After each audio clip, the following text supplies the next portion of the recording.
Gentlemen, welcome to the very first installment or episode of the series. I don't know who needs to hear this, but today we are gonna talk to my good sis here.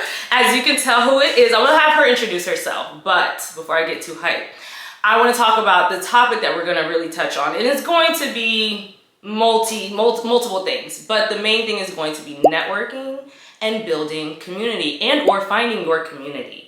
So I'm gonna have Salone introduce herself and who she is and what she does. Buenos dias, beauty besties. Don't be rude. Say it back. My name is Salone the Beast. I am a chaos coach for highly driven, highly ambitious women that want to achieve work-life balance without putting themselves on the back burner. I help you do that without putting yourself last. I help you do that without compromising your dreams and your values. And I help you do it in a way that gives you the maximum freedom you absolutely deserve. I'm so pumped to be here with you today. I'm so excited to have her because this whole thing was curated or formulated in the DMs. We were literally just like catching up and talking. And I was like, hold up, this needs to be in episodes because we need to really take a deep dive into what's really going on out here in these networking streets. So I want you guys to think about networking events. What does that mean to you? How do you show up? What is your intentions when you are investing your hard-earned money into going into these spaces, right? That's where this whole thing kind of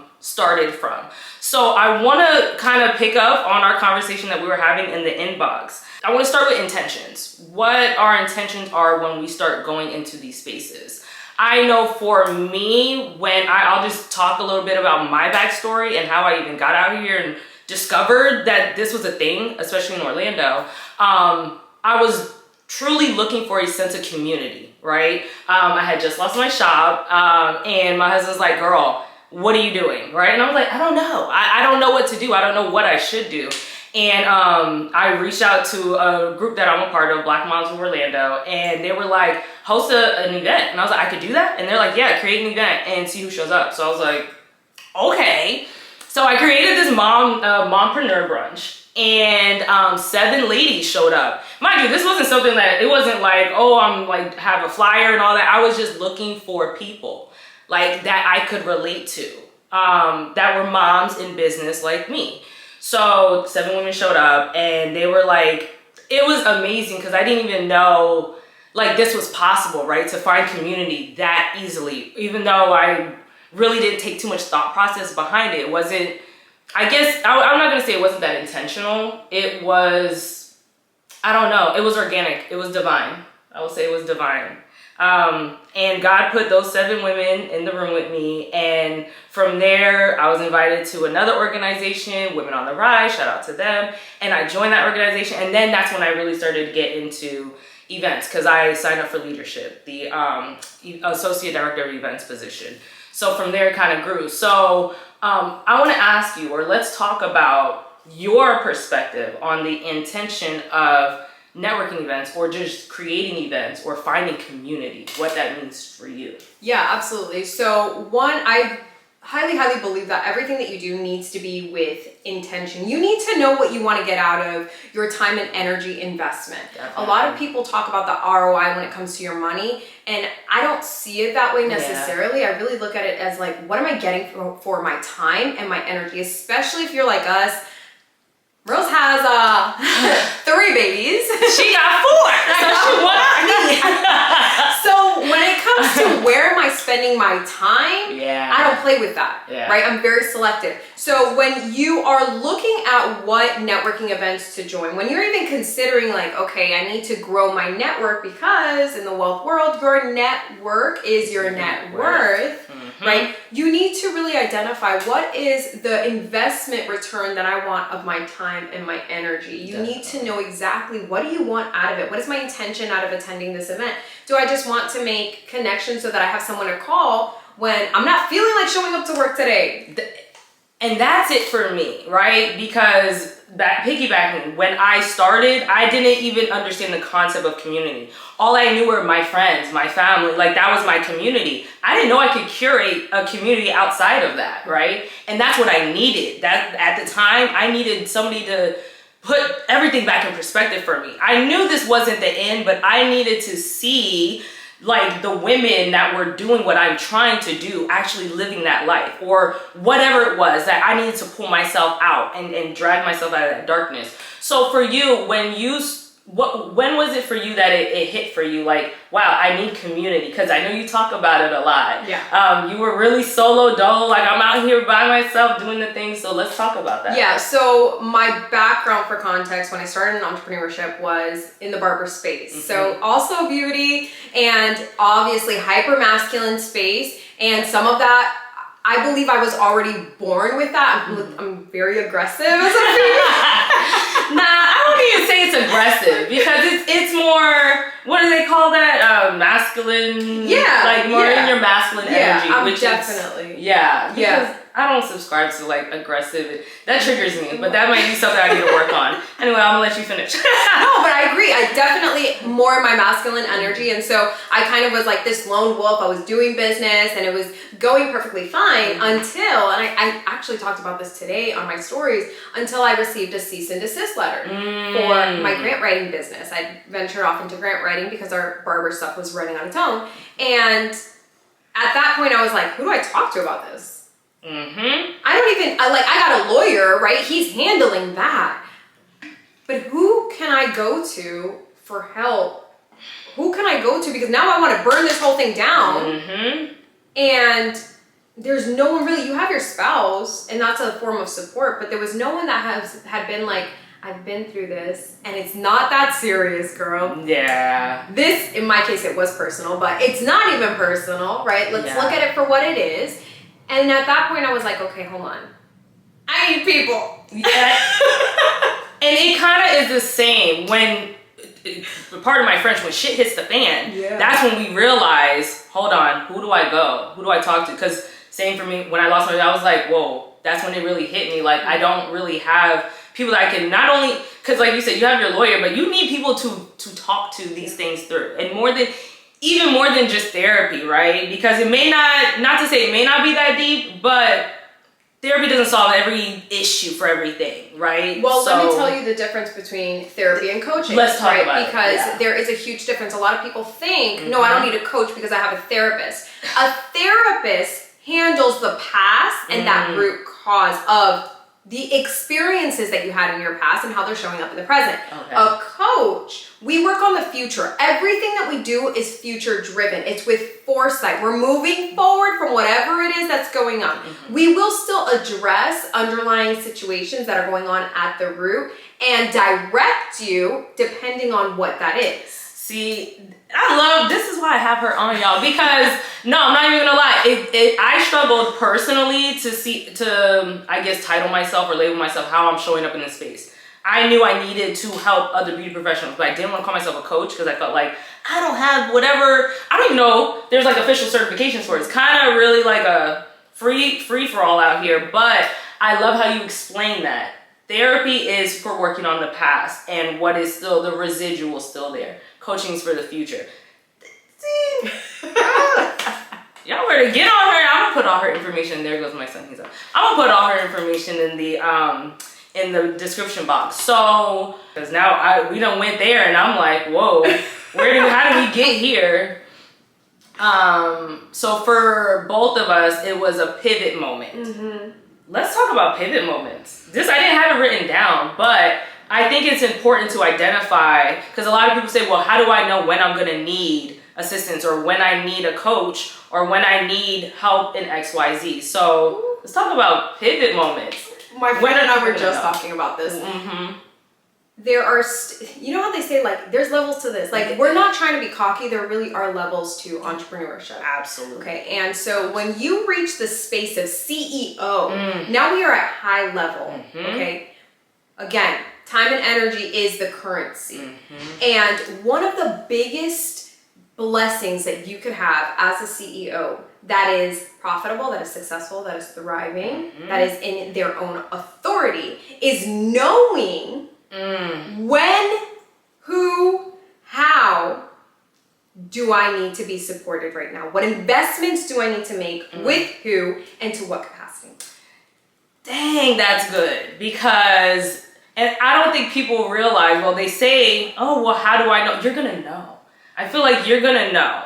Because I'm in that season now where I'm like, yo, I need to do more mental work. And like you said, there's levels to this. As you grow, you're never not gonna need support. You're never not gonna need somebody. You're never not gonna need help. It doesn't exist. Even the people that you're looking at now on Instagram that are so successful, they have coaches. Your coaches got coaches. Yeah, your therapists have therapists. Like it never ends. Like you're always growing until you die. Like until the day you die, you're always going to keep evolving. That's like human nature. Mm-hmm. So for me in this season, I was to the point where I was doing a lot of I needed to go back and do more mental work because I was stuck. I was blocked. It wasn't that I needed the systems. It wasn't that I knew I had all the stuff I needed. It was an internal issue that I was going through, and I was like, yeah, I'm gonna need to talk to somebody about this because it's stopping me from showing up in places authentically. Mm-hmm. And how am I supposed to show up? I'm telling y'all to do the same thing. I'm not showing up myself authentically. Yeah, that's out of integrity. So, and I want to go back to another thing you said about our time and being currency. This was not okay. You're welcome. This is what I know. Because heavy on we are moms. Our time it's the number one currency, number one. So people say, well, money, girl, bye. My time is way more valuable and important than anything in this world. I have little ones that depend on me. So when we're talking about time, because I know a lot of women here that follow me are moms. Mm-hmm. Like I said, I know this wasn't on the bingo card here, but we're gonna go there real quick. How do you? I don't want to say balance because I know a lot of people are like that, but how do you show up? Hi. Oh. Okay. He's like, this is what I'm thinking. How do you show up in both spaces as a high-level CEO and a mom? Okay, so I am notorious for showing up to the networking event, being there until, let's say, 11, 12 o'clock, getting back home in time to make breakfast for my kids or brunch for my kids, and then that is imbalance for me. Yeah. Because I know what I'm prioritizing in the season. My kids are still school-aged, mm-hmm. so I need to be there. How do I decide what spaces I'm showing up in? I do a lot of research, okay? I identify where have these people shown up in the past? Mm-hmm. What are the relationships that they're holding right now? Mm-hmm. Do their values, I'm huge on whenever I'm investing anything with people, do our values align? So important, and this pairs along with branding. Go ahead. If our values do not align, if you are not living a life that I can see myself mirroring, chances are that's probably not the room for me, because even if, and I'm not saying that you don't, everyone holds immense value. It's absolutely. We're humans, right? We have something to bring to the table. But that doesn't mean that we need to work together, and that doesn't mean that we need to connect. Because our values don't align.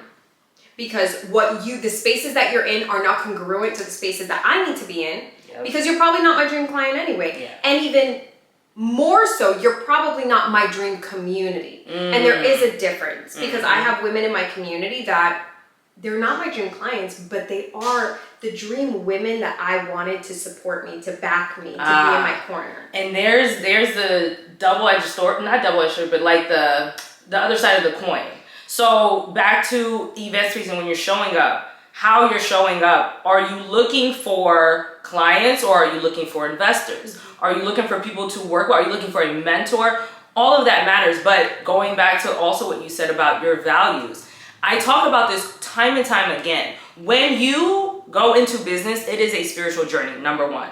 Number two, your values. You have to lead with the values that you have for yourself. It is not separate. It's not two separate things like, oh, my business is this. That has nothing to do with, and I hear people all the time, I don't want to be the face of my business. I don't want to do that. Baby girl, that's not high level. Number one, that's not high level. When you start to go into these spaces, you have to have a game plan. You have to have your intention set and know what you're looking for, who to connect. Do the background, and I'm gonna ask you about background. Do the background research on the people that are gonna be in these rooms. Who is gonna be in there that not only can help me, but I can help them. Mutually beneficial. So tell me more about, because I know you said you did a case study. Oh, I did a case study. Well, let me piggyback off of what I just said. The last piece to that on how you create that balance. If you're a busy mom and you're trying to figure out like, okay, what events are worth my time and what aren't, I encourage you to be vocal. Be vocal about the fact that I'm attending this event. I'm here for a short period of time. And I want to meet 5 women today.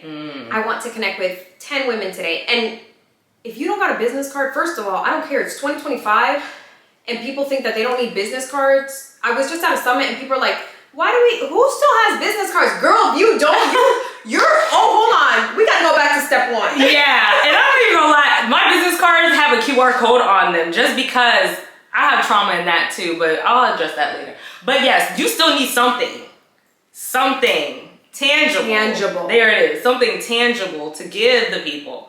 Because I know they do raffles like that now, where they're like, put your business card in the thing for a raffle, and I'm like, eh.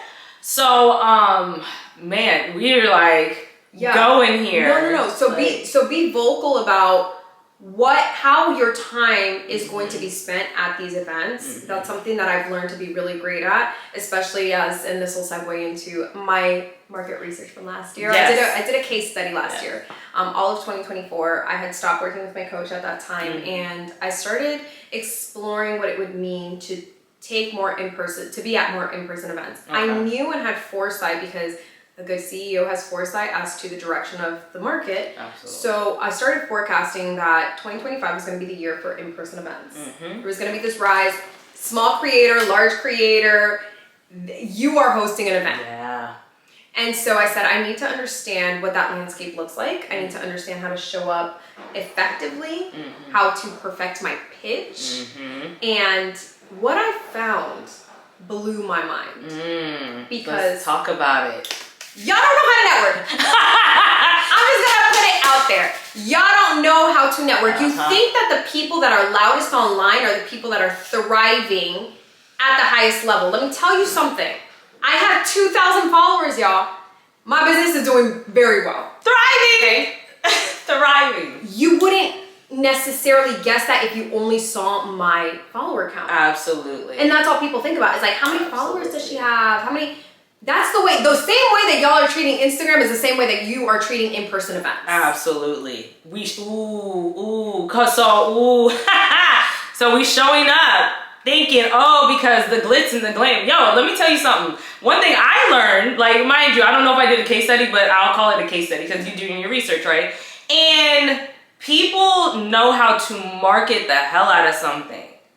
But when it comes time to execution, they ain't hitting the mark. They're not hitting it. I've invested intentionally in certain people's before I had started like this whole thing when it came to, come to online communities and just showing up in this online space, actual coaches and what they offer, what they're selling and what they're offering. 2 different things too. So when they're marketing one way, I'm like, okay, this thing gotta be lit. I get it. I've invested in at least 3 different coaches programs and I was like, what?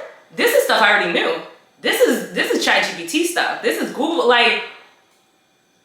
so be mindful when you are investing in your time and money into showing up in these events and what you're expecting from them because not all glitters is gold. Well, here's the thing. People have figured out that if you want to have a profitable event time and time again, you need beautiful imagery, right? You need a content creator for the reels. You need a photographer. You need a videographer, right? So now you have all of the beautiful content that's aesthetically pleasing to your ideal audience, but no one is talking about the value that you get out of those rooms. And so what I found was that, the women are showing up and they're glammed up and they're beautiful and guess what? It's giving mean girl energy still. And what people don't realize is when you're playing the networking game, a lot of people think that you go into this space, I'm gonna get 5 clients today. You notice how earlier I said I'm gonna make 5 connections today. There's a difference. Networking takes 6 to 12 months for you to establish a relationship that will be profitable. Say that again. How much? 6 to 12 months. Okay. We gotta sit in that. Because we think the ROI, or however you're looking at it, which it really shouldn't be transactional. I see it as long-term investment. So 6 to 12 months, guys. This is the long game. I tell people all the time, I'm not the person for you if you're not willing to grow with me and grow yourself in general in life. 6 to 12 months. So that's a perfect segue into the difference between relationships, long-lasting relationship, not just building clients, and how and more impactful that is for your business. Can you give us, let's talk about some examples have that you personally, because I know you talk about prior retreats, like listen, me and Sloan, we go together real bad, but so if you don't know, go look her up and do your binge watching. So you talk a lot about prior retreats you've gone to and how those connections have now fostered into what you're doing now and how you're showing up now. Yeah, so I gotta take my sweater off first because this is good. This is where you notice what level you're at. Hey. What happened, Papa? So, we were talking about the relationship that you created in the past and how that's showing up now. Mm-hmm. First, I want to talk about how much time from when you first met these people or whatever retreat or whatever, and then how much time from then to now is that showing up? So I'm going to make the assumption that there are those of you out there that have no idea what a retreat even is. So we're going to start there by just defining what a retreat is. Absolutely. So a retreat is basically a space that you go into with a facilitator and other women that is separate to your entire daily operations. It doesn't necessarily, a lot of times we think of retreats and we think of like Cancun or like some exterior part. We could have a retreat right here in Orlando. Yeah. It's just separate. You have pretty much isolated yourself from your everyday operations with a specific intention. So a lot of times when you hear retreats, you're going to see wellness retreats and like holistic retreats and all the things, right? Yeah.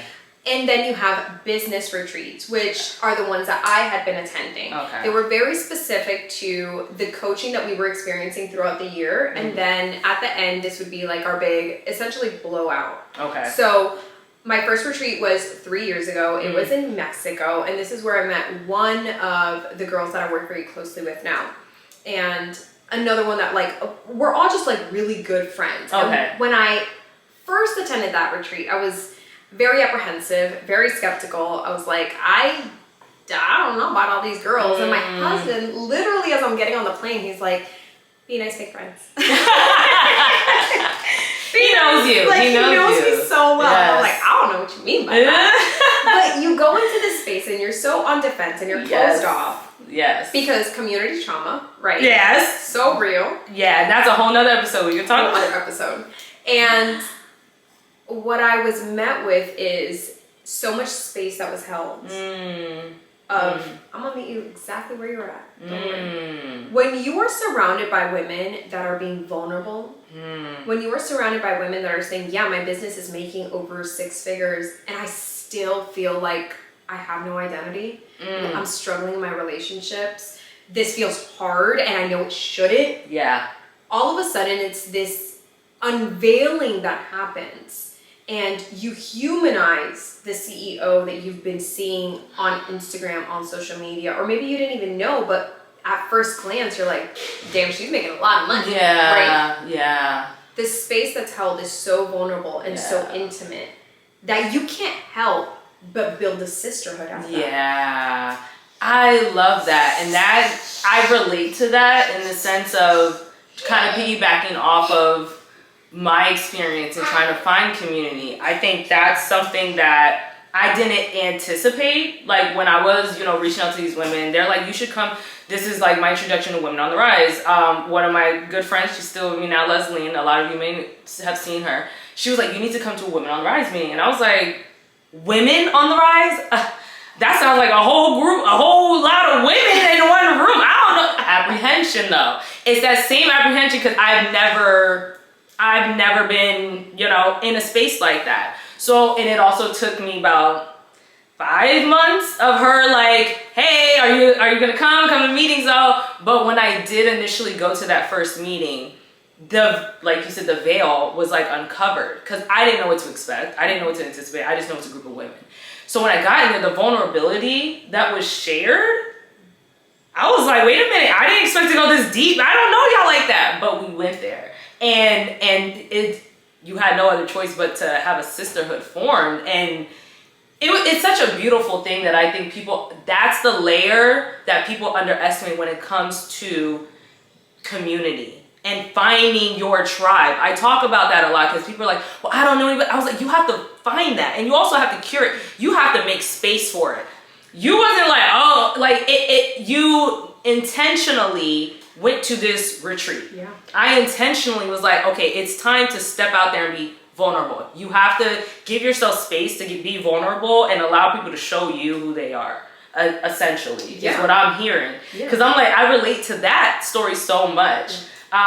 So Lau, let's talk about the people that you're working with now. Yes, like how we got here. So the photographer for our Beauty Academy stuff was a girl I met at the retreat. Okay. The women that spoke at this year's Built for the Pressure. Okay. Which, by the way, I hosted Las Vegas. This is why I am like the queen of chaos. Yeah. I hosted Las Vegas in December. And 3 weeks later, I'm hosting my yearly conference. Yeah. And it was first year in person. Last year I did it online. First year in person. And my friends were like, what do you mean? Bet. I'm going to see you there. Say less. Flew down from Texas, from New Jersey, flew down, spoke at my event, helped me set everything up. And we've been to Bali together. Yeah. We've been to all across the States together because now we work together at a very close capacity. The projects that we do together, we're making money together. We are referring clients to one another. They are putting my names in hats for speaking positions and vice versa. That is so different. And this is just one 5-day trip to Mexico. Yep. And that was, once again, 3 years ago? 3 years ago. That has generated not only, like, when people talk about ROI and these things, some of this stuff is invaluable. You can't even put a price tag on these type of things because you talk about, I'm calling somebody up and they're flying across the country to help me put something together. That's invaluable. You can't put a cost to it, guys. It's deeper than this, like whatever you're thinking of. It's deeper than money. It's deeper than transaction. You have to want to and need to build relationships. Like, relationships is at the core of business. It's at the core of it, and we as people. Like, we are not just numbers. Man, that is deep. Oh, it is. That is deep. It set a standard because remember, this is after I got that cease and desist letter. So I hadn't already engaged in networking or anything like that. Maybe 1 or 2 events a year, but nothing intentional like I did last year where I was attending one at least a couple of times a month. Yeah. And at that point, right now I have the standard of like, this is what community looks like. This is what it feels like. So when I went into my case study all last year, I had this reference point of this is a pivot of what it is, the pinnacle of what it can be. Yeah. But this is what networking looks like. 6 months, a year, and even now, have I built relationships? I have. Are they as deep as this over here? That pillar, that main pillar. I love how you not said even close. That. But I love that you mentioned Women on the Rise because the community that you found was also an investment.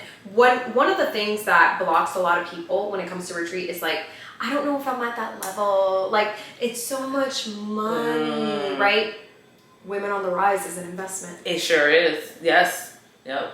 But you had that multiplied. Absolutely. Because that space is so highly curated and intentional. And for women that are willing to invest the same. I had this epiphany last year when I met with oddly enough, one of the retreat sisters from that Mexico trip. See?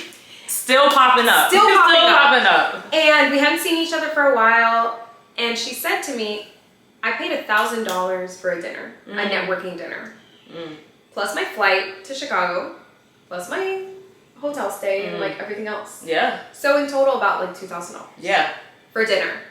Just for a dinner. Just for a dinner. And you know what she said? And I would do it again. Because I put myself in a room of other women that were also willing to spend $1,000 to be in the right space around the right women. They could have made that dinner $35. You're going to be in a room with women that only see you as a $35 girlie.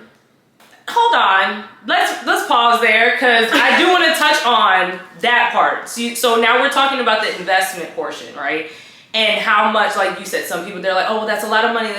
So when you're talking $35 events, or not even to, dismiss or whatever, but you have to realize when you're putting yourself in those rooms at $30, at $40, at whatever dollars, when you're investing in that, everybody else is too. So are you really trying to get to the next level? The mindset. Are you really trying to, is that really going to push the needle forward for you? Is $35 what's going to do it? Is $50, $70, whatever that is? Or is $2,000, $5,000, $10,000? Is that really going to push the needle forward? Because these events they're not for play. Like, I don't know if anybody that's watching has ever been in a space where you're talking 4 figures investment. It's a game changer. It is going to blow your mind in ways because everybody else is on that level or higher. They're either on that level or higher. So, like, you know what though? There's this misconception in the online space that like, oh, it's not pay to play because you could YouTube University it, or like there's like a $65 digital course that you could take. Sweetie, this is pay to play. Because the reason why my friends were willing to, they are all entrepreneurs. Yeah. My event was at the beginning of the year, like first week of January. Literally, okay? It was the first week. So the reason why they were willing to do that, take a flight that they paid for, is because I put myself in a room with women that see the investment. So with pay to play, we're talking about paying to play, and how if you are ready to get to that next level, how much are you willing to pay? What does that investment look like for you? And I get it. Some people, they don't have it just yet. And, the thing is, honestly, if I'm going to be quite honest, there's all these excuses. Please be honest. Yeah, you see how quick I was like, I get it. But then I'm like, no, I don't, right? Because you already know what you need to do. You know what you need to do. You make it happen. You will make it happen. Well, here's the thing. Energy is energy in motion. Money is energy in motion. Okay? So when you see something that right? Again, this all comes full circle. A high-level CEO knows what investments to make, when, how, and for what, okay? So when you see something that is going to help you get to that next level, and you're like, oh, but the resources aren't here. The mindset shift of someone that does the work, and if you don't know what that means, to do the work is to work on your mindset every single day, to work on pretty much your holistic self, right? Spiritual, physically, really vetting who you're surrounding yourself with. For someone that does the work, the instant shift of that is always going to be the resources will always come. Because I'm behind the decision that this is what I need to get to this next level. I've always worked out. It wasn't until I decided my 30s is not going to be the year that my body goes downhill. I need a physical trainer. I'm a mom of 4. Doesn't matter. I don't care how you put that. When you are a large family like ours, money is always a topic of conversation. Always. Scarcity is the first thing on a lot of other people's minds. My husband and I have fostered a home where we don't operate from scarcity. If that's a decision we have to make, the money's going to appear. And sure enough, it always does. Always does. Every single time, because we're behind that decision.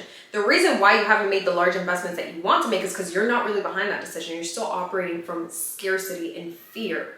And because money is energy in motion, you're repelling it. You're saying, I don't really want that anyway, so yeah, I do, but your actions say otherwise. And energetically, you're saying something different. I want to piggyback off of decision. That word, and I love how you were like a decision, because it's not a choice. Choices mean there's other options. A decision, that's something I actually talk about in my boot camp, and I go in on that word. You have to make a decision. You have to decide. Decide means to cut off all other options. That is it. That is the only way. You have to create a way when there is no way. And guess we about to get, okay, because who does that? God. Okay, you better get in your word. So I ain't gonna go too deep because then we'll be here for real all day.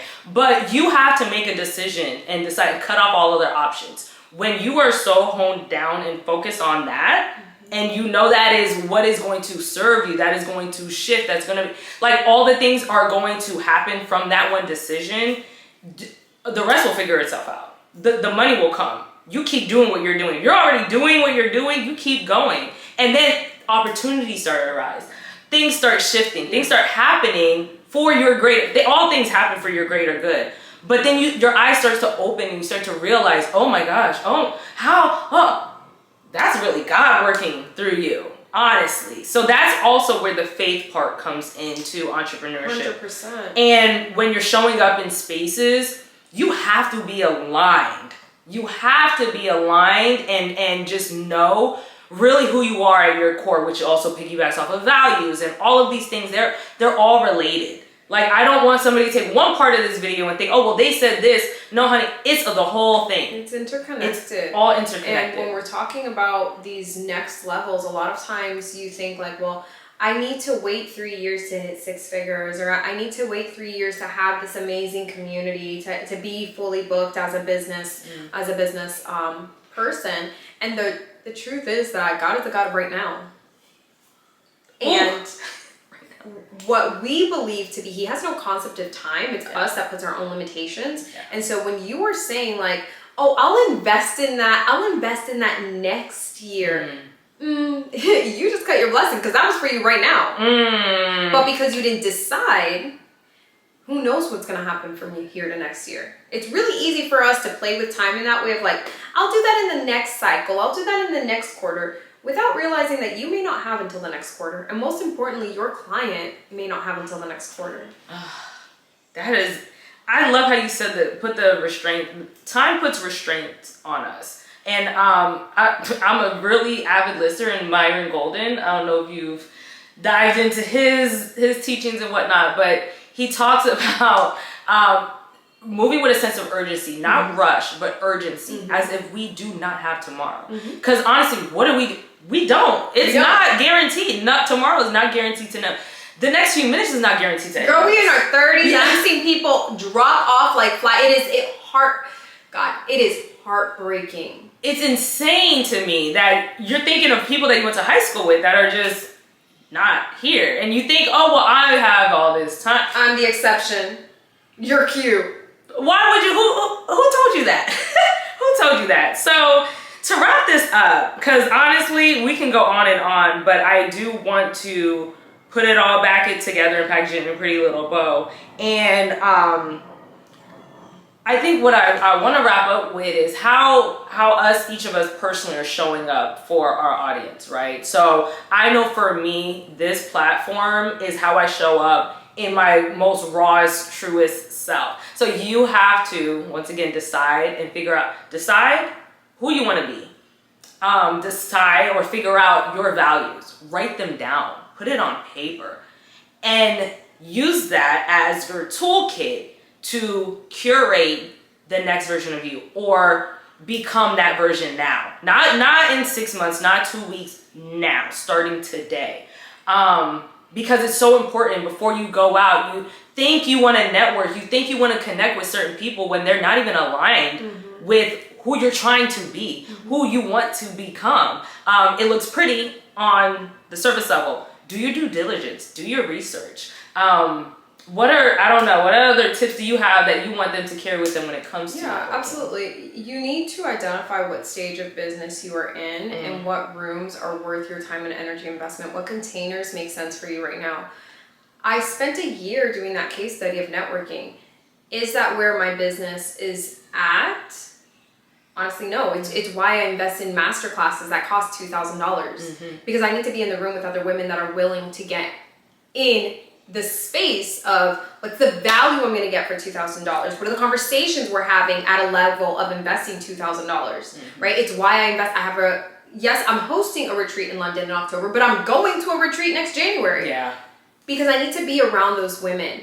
And I know those women aren't necessarily attending $100 networking events. That's just not where we're at right now. So you need to be able to identify what level of business am I at, or am I choosing to be at, because we have that power, and step into that. It's really easy for us to look at the $15 meetup and say, I'm going to do that and I'm going to meet my girl. Chances are you're not. And you're wasting your time doing that over and over and over again because we already talked about the long game, right? Yeah. That this takes. I also agree with what you said. Know your values. Know who you are. Do the identity work. This is huge in my coaching. Before we start in strategy and how are we going to manage your chaos, right?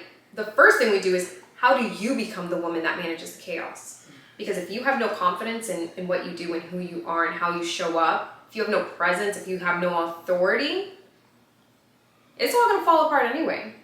Authority. You can't fake it till you make it around here. Not around this type of energy. Like real deal, big girl panties, CEO, energy. It's not going to last. I got the most amazing compliment on Saturday. I went to brunch with somebody and she says, you talk so much about like being very selective about where you spend your time. She's like, I feel so honored to be here. Like I was like, girl. She's like, no, but like I hear that and I've applied it to myself because she's a mom as well. And she's like, and that has changed the game for me. Like the conversations that I'm having are so much deeper. I have better intentions when I'm walking into a space of like, oh, this could be a potential person for my podcast. Now it's like, this is the person.